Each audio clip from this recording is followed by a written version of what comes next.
Nah juru kuncinya itu bacalah, baca Jawa-Jawa halus itulah, nggak paham aku sama bahasa Arab itu kelihatannya doa-doanya itu. Nah habis itu dibakarlah menyan kayak dupa ini tadi, kembang-kembang ini tadi kan. Habis itu udah aku bakar, kamu baca ya amalannya. Ya kalau amalannya itu kalau nggak salah cuman suruh jemput Pangeran Brindil katanya kan. Pangeran Brindil itu kan dia kan yang bawa selendang dari Laut Kidul itu tadi kan. Nah, karena aku mau ngambil itu juga kan, mau ngambil itu ritual itu. Nah, di selendang itulah katanya kan, itu segala harta dunia itu ada di situ, Kang.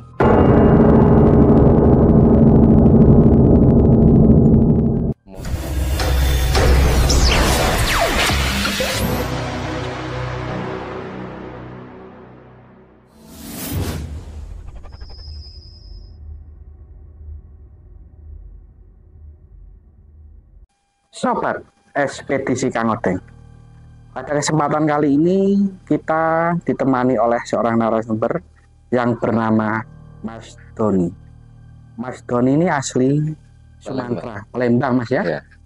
Jauh-jauh dari Palembang ke Banyuwangi, ingin mengisahkan kisahnya yang pernah melakukan ritual pesugihan. Kita sambut narasumber kita. Assalamualaikum Mas Doni. Waalaikumsalam, Kang Odeng. Gimana kabarnya Mas? Alhamdulillah sehat. Alhamdulillah. Perjalanan Palembang ke Banyuwangi ini dibutuhkan berapa hari ini Mas? Kemarin itu bisa sampai 4 hari 4 malam Kang Odeng. Masya Sampai Allah. sini, sampai kediaman Kang Odeng ini. Naik bis ya? Iya Kang. Masya Allah. 3 kali nyambung. Ngomong-ngomong kegiatan di rumah ini ngapain Mas? Alhamdulillah sekarang ya ada usaha itu masih kerja sih Kang. Kerja ikut orang yang jadi konstruksi aja. Tukang konstruksi. Di proyek lah ya Mas Iya. ya? Katanya Mas Doni ini pernah melakukan ritual pesugihan di pantai selatan ya? Iya. Itu awal ceritanya gimana dan tahun berapa dulu Mas? Itu sekitar tahun 2008 itu Kang. 2008 di saat ekonomi aku lagi pas puruk-puruknya itu Kang. Soalnya usaha nggak ada, dibatalin proyek nggak ada, mana keluarga susah semua kan, sedang susah-susahnya lah Kang itu Kang. Nah, dan waktu itu adalah temen ngasih tahu, nyuruh coba pergi ke Jawa nyari kayak gitu kan. Ya pertamanya sih masih mikir-mikir juga, iya apa enggak, tapi namanya kita punya utang itu kan harus dibayar itu Kang. Orang juga udah nagih debt kolektor kan, jadi ya mau nggak mau aslinya berat juga hati nggak mau ke sana gitu kan. Cuma namanya kebutuhan, kita punya hutang harus dibayar, terpaksalah berangkat. Nah sama temen ini tadi dikenalin lah sama orang, katanya supir lah, dia hitungannya supir yang mau nganterin ke Jawa ketemu sama juru kuncinya itu tadi Kang. Cuman biayanya ya udah diomong sama dia itu. Ya kalau bagi aku sih biayanya juga gede sih zaman dulu itu kan. Kalau buat anunya aja dari rumah itu emang udah diceritain sama dia tuh. Kamu kalau mau ke Jawa sama temen tadi yang supir tadi, dia ngomong kamu harus nyiapin dana sekian juta. Nanti itu buat beli persyaratannya. Terus buat kita jalan harus nyediain sekian juta gitu kan. Nah, jadi sampai berapa hari, sekitar ada 2 bulan itu Kang, cari pinjaman sana sini sama keluarga. Untungnya juga itu adalah salah satu temen itu mau lah masih ngasih gitu kan. Kurang lebih zaman dulu itu aku bawa duit 12 juta itu kan. Terus buat ngerental mobil juga kan itu, rental mobil, soalnya dia nggak mau diajak naik bis, itu nggak mau orangnya itu Kang, soalnya udah orang lansia juga, minta bawa mobil sendiri, nggak taunya dia yang bawa sopir. Orang itu juga ya dari Sumatera sampai ke Jawa itu tanpa biaya dia kan, aku semua yang suruh nanggung gitu kan, mulai dari makan, rokok, pokoknya biaya di Jawa itu selama sebelum ketemu sama kunci ya aku semua itu kan. Nah sesudah itu dapat duitnya dari pinjaman temen tadi, datang lagi aku ke sama orangnya tadi kan, nih Pak uangnya udah cukup, udah sekian juta, ya udah besok hari ini berangkat katanya kan, carilah kendaraan nanti disiapin kita berangkat dari sini malam gitu. Dan sampai sana siang, kurang lebih itu dari Palembang ke Jawa Tengah itu kan, itu daerah Jawa Tengah itu kan, di Jawa Tengah itu kurang lebih cuma 3 hari lah itu zaman dulu itu Ke kan. arah mana Jawa Tengah? Itu di daerah ini, kalau tempat juru kuncinya yang mau aku temuin itu di daerah Banyumas Rawalo itu kan, daerah Rawalo itulah. Nah itu 3 hari nyampe sana kan, berjalan dari Palembang sampai ke Banyumas sampai Banyumas itu kan, sampai Banyumas 3 hari nyampe sana tuh malam kan, malam langsung ke rumahnya juru kunci ini tadi. Kalau aslinya sih ya kalau orang sana ngomongnya itu bukan juru kunci, termasuk ya kiai lah yang dia dipanggil Gus juga itu, entah Gus apa itu udah lama sudah lupa kan. Nah sama Gus pokoknya daerah Rawalu itu yang arah ke Bandung gitu kan, dari anu itu. Nah di situ istirahat dulu sampai malam. Nah sorenya kami ditemuin sama Gusnya ini tadi kan. Itu katanya sama juru kuncinya kan, ini Gus orang yang mau ritual. Ya itu aku juga ya ada di situ Pak. Begitu ini, oh ya udah katanya, persyaratannya udah ada belum? Nanya sama aku Kang itu Kang. Ya aku ngomong belum ada Gus. Ya udah beli dulu. Itu katanya mau suruh beli sendiri itu minyaknya juga itu Kang, yang seharga zaman dulu itu 4,5 juta itu Kang, minyaknya itu, entah minyak dari Arab katanya itu kan. Nah nyarinya kemana itu Gus? Ya nyari aja di pasar-pasar di daerah sini, alamatnya dikasih itu kan, daerah Purwokerto di mana itu entah gak paham juga aku Kang, daerah pokoknya intinya di Purwokerto itu aku saya ingatku, soalnya aku pernah nyari juga itu Kang, berangkat sendiri jalan sendiri lah hitungannya kan. Soalnya kata Gus tadi kalau mau nyari sendiri ya silahkan katanya kan. Ya udahlah coba nyari sendiri tadi kan. Begitu nyari muter-muter itu Kang sampai 3 hari itu Kang nyari Kang. Sama tukang minyak itu disuruh yang ke Kebumen, ke Wonosobo nyari itu. Itu ya berangkat sendiri itu Kang nyari, tapi ya alhamdulillahnya itu nggak dapet itu Kang. Begitu udah nyari sana sini, nah, ceritalah aku nemuin Gusnya itu tadi kan. Begitu nemuin Gusnya tadi, ya udah kalau kamu nggak bisa nyarinya nggak dapet, Gusnya itu mau nyari sendiri, mau nyariin lah, nolongin lah katanya kan, biar aku sendiri nanti yang nyari katanya. Tapi jauh ini gitu. Mungkin di Jawa Timur apa entah di mana katanya dia tuh yang ada gitu. Kamu udah capek berapa hari ini nyari nggak nemu-nemu. Ya terus kuserahin lah sama Gusnya ini tadi. Kayak gitu jarak 3 hari dapat itu tadi Kang, minyak itu tadi Kang. Entah minyak apa, katanya minyak, emang tulisannya Arab, cuman botol kaca kecil segini, cuman panjang segini itu Kang. Sekitar 30 cm kan 40 cm lah minyak itu. Nah ini minyaknya itu sekitar 4,5 juta katanya kan. Ya dibayar 4,5 juta tadi Kang. Habis itu udah ini Gus, persyaratan cuman ini aja. Ya enggak katanya, ini masih ada tambahannya nanti kayak umur rampe anunya itu, kamu nanti kan itu umur rampe buat kamu masuk ritual katanya. Nah ya udahlah kan. Nah jarak berapa hari itu, nah paginya minyak itu kan dapat sore, Jadi istirahat dulu malam. Paginya itu Gusnya ngomong, ini buat beli umur rampenya sekitar 500 lah katanya kan. Dikasih lah buat beli umur rampe. Besok malam kamu berangkat di pinggir, dimasuk dalam gua kamu ini. Tempat ritualnya itu Kang. Masuk ke dalam gua, pinggir laut katanya kan. Nah, saya kan mikir aku laut mana itu bos? Ya pokoknya sekitar laut pantai selatan itu. Udah nurut aku itu bah. Mikir aku kan itu ritualnya di tempatnya itulah di rumah, nggak mikir kalau sampai ke laut gitu kan. Aku mikir waduh kok ke laut dalam gua gitu kan. Itu penanya juga itu Kang, di dalam gua itu nanti ditungguin apa aku sendiri itu bos gitu kan. Ya sendiri katanya. Pokoknya nanti kami orang cuma nganterin kamu di situ semalam katanya.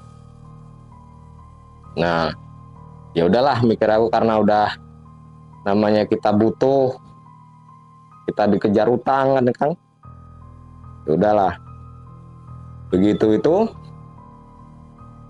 sampai hari itu Kang. Betulan. Tapi kan ya ini juga sebelum berangkat itu juga ya dikasih wejangan lah sama Gusnya itu kan. Disuruh amalan-amalan itu ada juga lah. Cuman udah lupa aku amalannya itu. Nanti barang yang pertama ketemu itu diomongin semua itu Kang. Pertama katanya ada sejenis hewan kayak binatang kayak tikus. Itu godaan pertama katanya kan. Kedua itu kelelawar. Habis itu ular katanya Kang. Nah, itu dulu suruh nyiapin mental buat kita ritual itu sehari semalam aku Kang. Disuruh pokoknya nyiapin fisik lah hitungannya itu. Ya mikir aku wah ini udah positif jadi kan gitu. Nah, sampailah pas hari hanya kami berangkat dari Rawalo itu sekitar jam habis Isya itu, habis sholat Isya aku berangkat itu Kang. Habis sholat Isya entah nyampe mana itu nggak taunya sampailah kampung kalau nggak salah baca di kampung itu daerah Logending apa kemana itu. Ya udah emang udah deket laut itu, suara gelombang laut selatan itu aja udah kedengeran itu. Daerah Logending, mampir dulu ke tempat kiai juga itu Kang.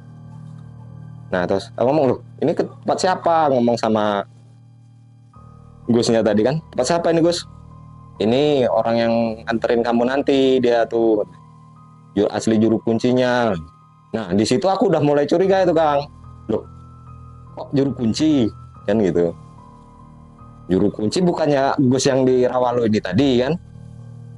Nah ya taunya kok Gus ini. Nah sesampai di Logending itu masuk ke rumah juru kuncinya, salaman, ngobrol, silaturahmi dulu kan, baru keniatannya ini kan. Di sana juga ya dikasih petunjuk juga lah sama juru kuncinya ini. Dia entah baca-baca apa, masuk ke kamar, keluar bawa dupa itu Kang. Bawa dupa itu sekitar 3 lah. Dupa yang kecil itu yang sepipet itu kan. Bawa 3, dibakarlah sama juru kunci itu tadi di depan aku ini tadi Kang. Nah, cuman aku entah kayak mana itu ngelihat dupa itu agak heran. Selama aku di Sumatera itu kalau ngelihat dupa itu kan cuman hidup kayak obat nyamuk itu asapnya itu Kang. Kalau ini enggak, begitu dihidupin, ditaruh, bisa kayak kembang api itu. Anunya ini apa? Dupa ini tadi Kang. Bisa aja belanting-belantingnya, api pijarnya itu ada dia. Nah, habis itu kata juru kunci tadi, wah ini bagus, positif masuk ini katanya. Apa yang mau dituju dia, mau yang hajat dia lah intinya kan. Hajat anak ini positif kabul katanya kan. Nah di situ agak bangga lah aku itu udah Kang. Nah terus Kang, jadi habis bakar dupa yang bijar kayak kembang api tadi, itu kami diajak langsung berangkat itu Kang. Sekitar jam 10 malam itu, 10-11 malam itulah. Itu juga nggak taunya masih jauh itu Kang dari situ Kang, dari tempat yang juru kuncinya tadi kan, yang bakar dupa itu. Itu sekitar hampir 1 jam itu Kang. Naik mobil itu. Iya naik mobil itu Bang. Naik mobil, mana posisi gelap, setauku kayak ngelewatin sawah-sawah, hutan gitu kan. Ya nggak ada penerangan sih soalnya jalannya itu. Ya emang jalannya bagus, tapi gelap gitu Kang. Nah, dan juga begitu adalah jembatan itu, jembatan gede. Aku baca itu ada tulisannya itu daerah Logending itu, Muara gitu kan. Soalnya ada kapal-kapal juga kan, kapal-kapal nelayan ini. Itu masih terus. Nah, sampailah di pinggiran muara itu kayak ada gunung gitu kan, bukit lah. Bukit, di bukit itu ada arah ke muara itu ada guanya. Emang gua itu nggak dalam sih, paling sekitar 10 meter gua itu. 10 meter, mana semak. Aku mikir, Gus, ini daerah mana? Gua mana ini? Ya ini tempat kamu nanti gitu ya kan. Tempat kamu ritualnya di sini. Ini kan kuncinya yang punya wilayah sini gitu ya. Yang sering masuk itu orang nganterin ritual di sini gitu ya. Ya udah, aku namanya orang awam ya nurut aja kan. Soalnya udah ada juru kuncinya dalam hatiku kan. Ya, sesudah itu begitu masuk dikasihlah amalan. Mata itu harus tertutup. Walaupun kamu nanti udah diomongin kan tadi sama bos apa-apa yang di sini gitu ya kan.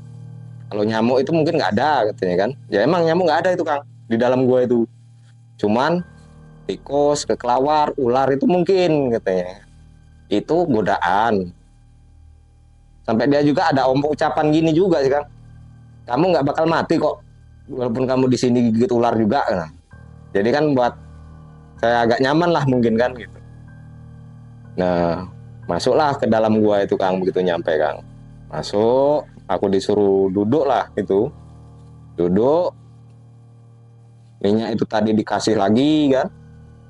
Disuruh ngelulurin ke badan. Minyak, terus umbur rampe tadi. Nah, juru kuncinya itu bacalah. Baca Jawa-Jawa alus itulah, nggak paham aku sama bahasa Arab itu kelihatannya. Doa-doanya itu. Nah, habis itu dibakarlah menyan kayak dupa ini tadi, kembang-kembang ini tadi Kang. Habis itu udah aku bakar, kamu baca ya amalannya. Ya kalau amalannya itu kalau nggak salah cuman suruh jemput Pangeran Brindil katanya kan. Pangeran Brindil itu kan dia kan yang bawa selendang dari Laut Kidul itu tadi kan. Nah, karena aku mau ngambil itu juga kan, mau ngambil itu ritual itu. Nah, di selendang itulah katanya kan, itu segala harta dunia itu ada di situ Kang.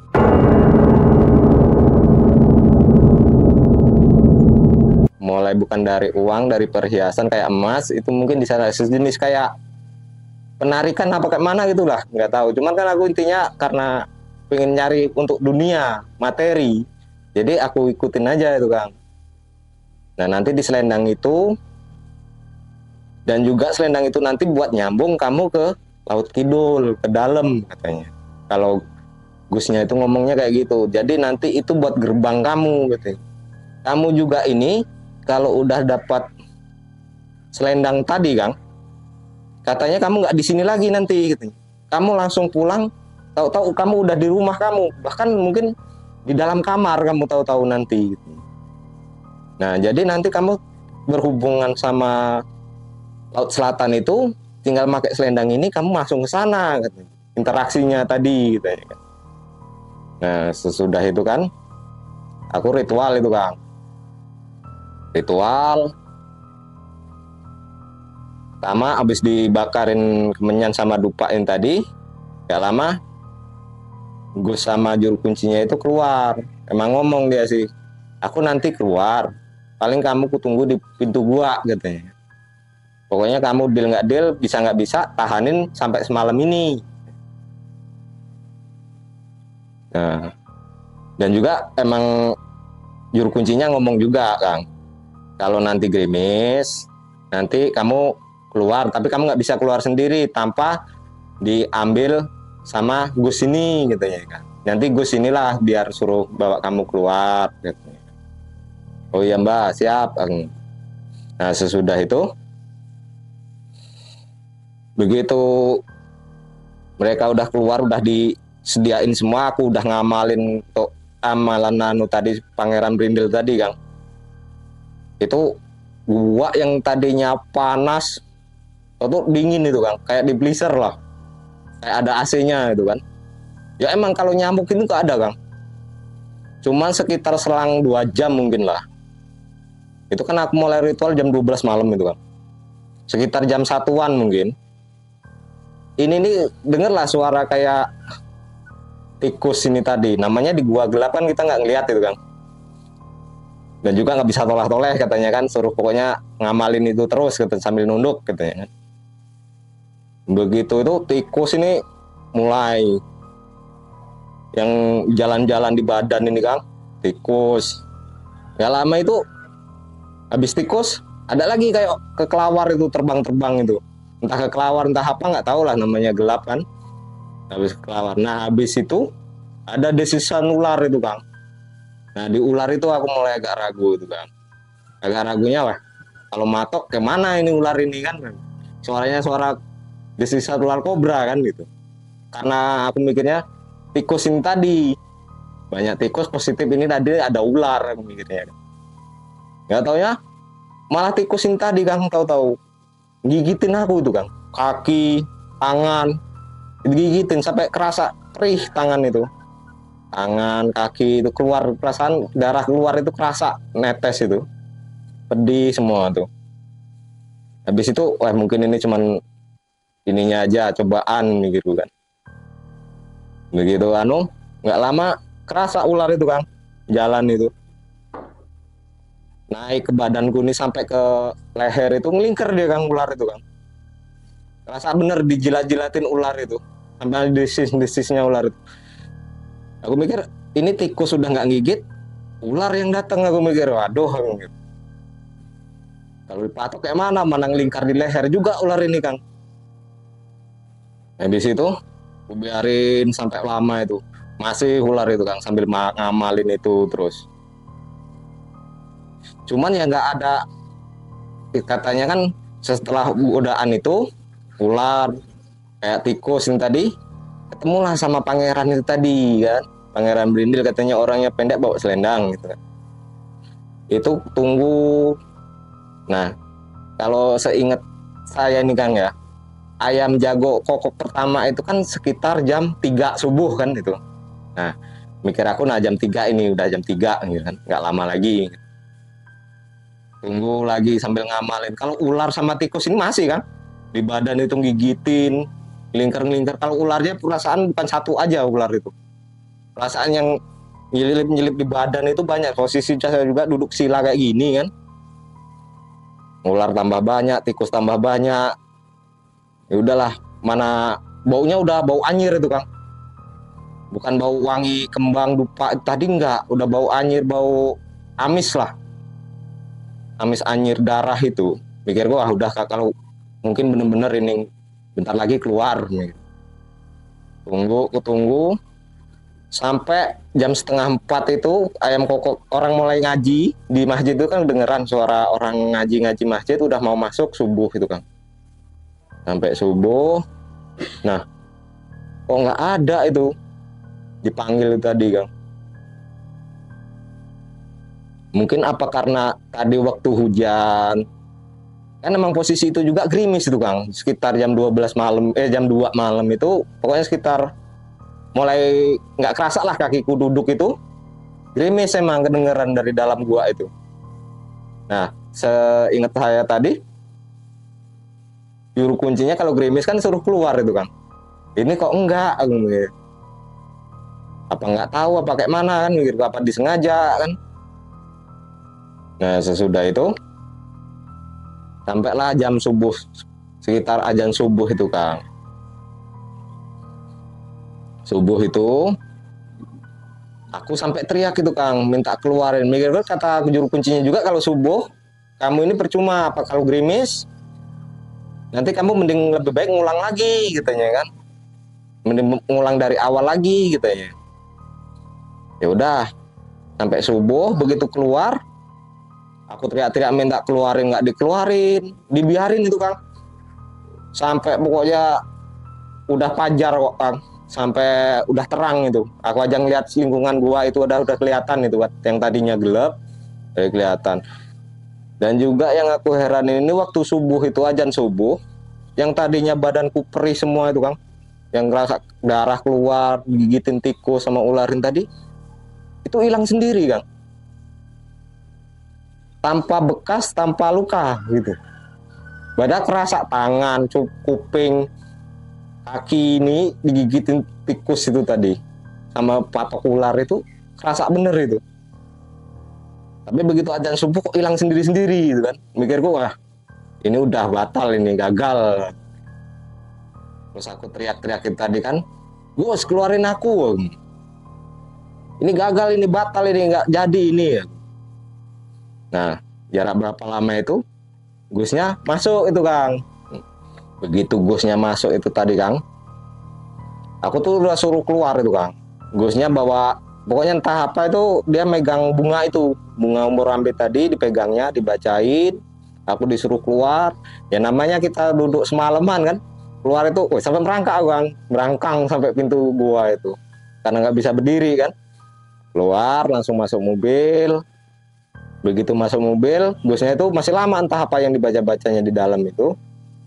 Masuk mobil, begitu kanu dia keluar bawa kembang itu Kang. Bawa kembang terus disuruh taruh perut itu Kang, di pusar ini kembang itu. Ya emang kembang itu begitu sampai rumah itu, sampai rumahnya juru kunci tadi. Nah begitu nyampe juru kunci tadi, kubuka kembang itu tadi yang di perut itu tadi Kang. Nah begitu kubuka, adalah barang kayak telur itu Kang, yang dalamnya kayak ada kantil apa-apa itu gitu. Nah itu tahu-tahu ngelinding di lantai mobil itu. Mikir, Gus ini apa? Ya itu oleh-oleh kamu dari sana katanya. Berarti kamu jodoh katanya kan. Nah, jadi yang ritual selendang itu kayak mana? Ya itu belum, ya nanti pokoknya cerita dulu sama juru kuncinya gitu. Begitu masuk ke rumah, begitu nyampe di rumah juru kuncinya tadi, juru kuncinya ngomong, kan semalam udah aku kasih tahu gitu. Kalau gerimis keluarin anak ini gitu. Kamu juga ngasih orang ini apa disuruh puasa dulu kemarin. Nah, Gusnya di situ Kang terbongkar Kang. Kalau wah ini kena tipu mikir kan. Gusnya ngomong sambil kayak mana gitu, dia jawabnya depan aku itu. Saya ya enggak, cuman kusuruh mandi pakai minyak aja gitu. Kamu nggak benar bawa orang katanya. Untung orang ini nggak mati, nggak hilang katanya. Kalau hilang kayak mana dia? Nah sesudah itu si juru kuncinya ini tadi, udah ini batal nggak jadi ini gitu kan. Di situ kami suruh pulang kan itu. Ya sama yang kayak telur ada kembangnya itu entahlah buat apa itu, nggak tahu, belum diterangin kan. Sesampai di rumah Gus itulah dijabarkannya lagi sama Gus itu. Ini Don, kamu gagal yang pertama ini katanya. Jadi harus diulang ini Gus. Iya katanya. Nah, terus kalau masalah anunya kayak mana? Ya ngulang dari awal katanya, biaya ritual juga katanya. Jadi minyaknya itu yang harga 4,5 juta itu ya beli lagi katanya kan. Woi Gus, kalau segitu ya nggak punya duit aku Gus, kalau 4,5 juta zaman dulu kan, tahu aku kalau 4,5 juta itu udah gede itu Kang. Buat modal usaha juga kalau bagiku udah bisa itu kan gitu. Nah, waduh, kemana ini aku mikir. Ya aku sempat ngomong sama temen yang nganterin aku tadi kan, yang nemuin sama Gus itu tadi. Gus ini bener-bener bisa apa nipu sih? Kalau kayak gini ceritanya kayak tipu menipu ini. Bukan ritual kayak gini, tauku tuh. Nah Gusnya tetap juga ngeyel dia tuh. Udah kamu kalau mau bayar lagi duit 5 juta sama umur rampe sama minyak itu diterusin. Kalau nggak mau ya sudah cukup sampai sini gitu. Ya terus gunanya yang kayak telur ini apa Gus? Ya itu tandanya kamu udah diterima di sana loh. Kalau diterima minimal kan udah dapat aku Gus. Katanya selendangnya itu mana? Masa cuma telur kayak gini ya? Udah sempat tegang juga itu Kang waktu itu. Namanya saya orang-orang Sumatera kan, kadang ya agak gampang ke emosi gitu kan. Ya, terus temen aku ini tadi dia nyadarin lah, udahlah atau apalah ribu-ribu, kalau emang kamu pengen maju lagi ya kumpulin duit lagi kan gitu. Ya udahlah, terus aku mikir kalau udah pamit pulang dulu. Dah itu Kang, itulah cerita hidup aku Kang, sama waktu aku di sana itu Kang. Gimana tadi ritualnya Mas? Daerah Jawa Tengah ya? Jawa Tengah, daerah Lugending itu Kang. Logening ya? Nah, itu udah, kalau begitu kemarin-kemarin aku lihat itu udah mau masuk daerah Cilacap itu Kang. Perbatasan ya? Iya, udah masuk perbatasan Cilacap itu. Masya Allah. Berapa kali Mas Doni ini melakukan ritual pesugihan? Ya cuman di sana itu Kang. Cuma 1 kali itu ya? Nah, Selanjutnya nggak pernah melakukannya itu? terus itu ya abis itu kan ditawar-tawarin itu Kang. Cuman rata-rata itu biayanya mulai dari 4 juta tadi, bahkan sampai ada yang sampai 20 juta itu Kang. Cuman alhamdulillahnya ketemu teman, kata temen itu yang orang asli dari Palembang, dia ngomong, untuk apalah kamu ngambil-ngambil kayak gitu kalau sama orang-orang itu, katanya kan. Mending nggak usah, itu banyak penipuan kalau sampai biaya besar puluhan juta, katanya. Jadi kami pulanglah gitu kan terusan. Berarti gagal lah di situ. Gagal itu Kang. Masya Allah. Ya itulah sobat, kisah dari Mas Doni. Bisa mengambil hikmah. Makanya kalau mau mencari pesugihan ya hati-hatilah. Tapi kalau bisa ya jangan mencari, kerja yang benar. Ya siapa tahu perjalanan kita masih jalannya rusak, apa ujian dari Tuhan. Nggak mungkin jalan biarpun aspal itu halus terus kan. Ada kalanya itu kita itu biarpun dalam perjalanan, ada kalanya perjalanan itu jalannya rusak. Ya pas jalan rusak itu kita harus pelan kalau naik motor apa naik kendaraan. Tujuannya apa? Biar hati-hati. Biar apa? Biar selamat gitu loh Mas ya. Ya kita bisa mengambil hikmah dari cerita Mas Doni ini. Ya Mas Doni, terima kasih atas waktunya dan mau mengisahkan di ekspedisi Kang Odeng. Saya sendiri sebagai Kang Odeng, saya ucapkan banyak-banyak terima kasih sudah mau datang ke Banyuwangi. Kang. Kita tutup dulu Mas ya. Assalamualaikum warahmatullahi wabarakatuh. Waalaikumsalam warahmatullahi wabarakatuh.